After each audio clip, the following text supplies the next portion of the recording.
Ligo sila normally dapat kaninang umaga. Kaso karating ko lang, naliguan ko na sila. Tanghali na dito. May araw pa naman eh. Naligo sila ngayon. Walang naligo sa kabila. Mga gago.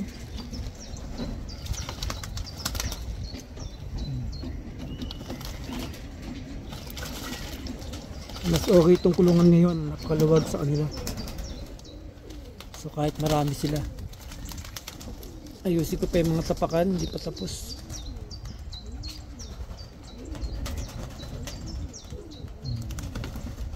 Ligo lang kayo.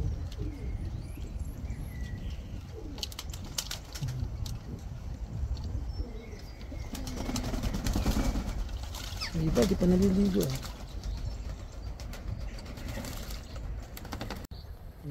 Katapos na nila mag-shower. Kaya lang nasa labas na sa loob sila, hindi pa sanay. Dito kayo magpa-araw eh. Hindi nagalaw yung isa oh. Sayang. May bath salt pa naman yan.